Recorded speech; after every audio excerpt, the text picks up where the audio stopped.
नमस्कार. मुंबई क्रिकेट असोसिएशनची निवडणूक.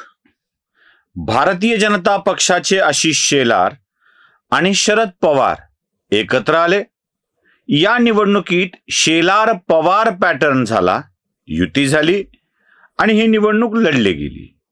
आशिष शेलार आणि देवेंद्र फडणवीस महाराष्ट्राचे मुख्यमंत्री, शरद पवार यांच्या नेतृत्वात संयुक्त पॅनल उभं केलं असल्याचं सांगितलं. मग काय चर्चा सुरू. शरद पवारांच्या सोबत भाजप गेला, शरद पवारांना पुन्हा जवळ केलं. नव्याच राजकारणाची नांदी दिसते आहे का? देवेंद्र फडणवीसांच्या मर्जीतल्या नाईकांना MCAचं अध्यक्ष करून जितेंद्र आव्हाडांना उपाध्यक्ष केलं गेलं. शरद पवारांच्या मर्जीने ते उपाध्यक्षपद आव्हाडांना मिळालं आणि त्याला देवेंद्र फडणवीसांनी स्वीकार केला, इत्यादी इत्यादी. गंमत अशी की भाजपचे समर्थक आणि कार्यकर्ते यावर व्यक्त होऊ लागले. ही निवडणूक राजकारणातील नाही तर क्रिकेटच्या मैदानातील आहे याचा विसर पडणाऱ्या सगळ्याच लोकांनी शरद पवारांना नाव ठेवायला सुरुवात केली आणि भाजपला ठोकायला सुरुवात केली. आता या विषयावर राजकीय मतप्रदर्शन करताना मी एकच गोष्ट बोलतो. शरद पवार स्वभावाप्रमाणे वागले आणि भाजप त्यांच्या वृत्तीप्रमाणे वागले. भारतीय जनता पक्ष हा सत्ता प्राप्तीसाठी निर्माण झालेला राजकीय पक्ष आहे. काय ते वाक्य आहे ना, सत्ता साध्य नहीं साधन हो सकता है. तसं साधन सत्ता आहे, साध्य राष्ट्रोन्नती आहे, वगैरे वगैरे. या सगळ्या आदर्शवादी गप्पांना इथे संधी नाहीये, आता वावही नाहीये ते बोलायला. सत्तेला साधन मानणाऱ्या भाजपला हे साधन आपल्या निश्चित कार्यासाठी हाती घ्यायचं असेल तर काही तडजोडी कराव्या लागतात आणि ते करतं. तो भाजपचा स्वभाव आहे. त्यामुळं शरद पवारांना सोबत घेणे ही कृती भाजपने आपल्या स्वभावाप्रमाणे केली. कोणाला गरज असेल तर त्याला सहकार्य करून आपलं काम काढून घेणं हा पवारांचा स्वभाव आहे. त्यामुळं शरद पवार आपल्या स्वभावाप्रमाणे वागले, भाजप आपल्या स्वभावाप्रमाणे वागली. लोक शहाणपणा भाजपला शिकवायला लागली. माझं म्हणणं आता जरासं वेगळं आहे.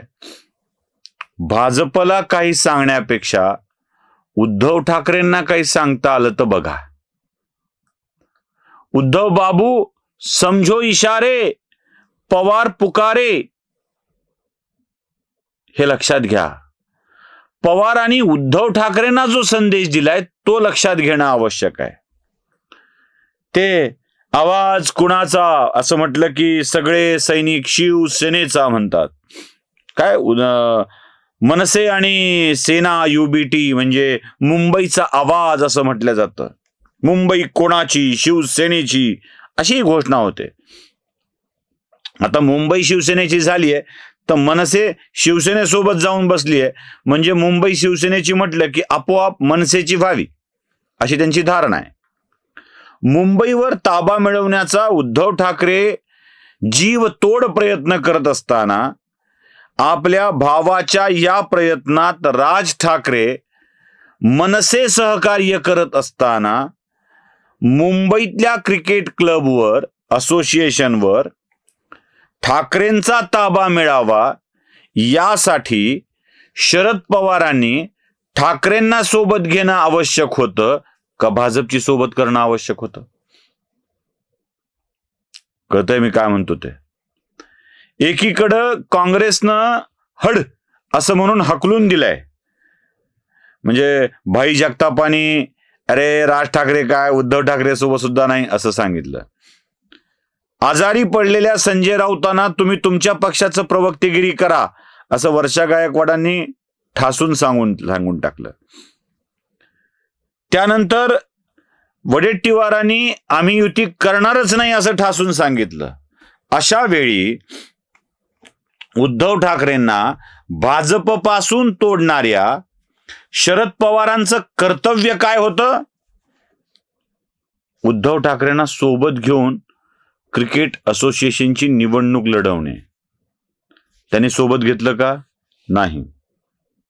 शरद पवारांनी सगळ्याच बाबतीत मी उद्धवला साथ देणार नाही हे स्पष्ट केलंय, अगदी स्पष्ट करून टाकलंय.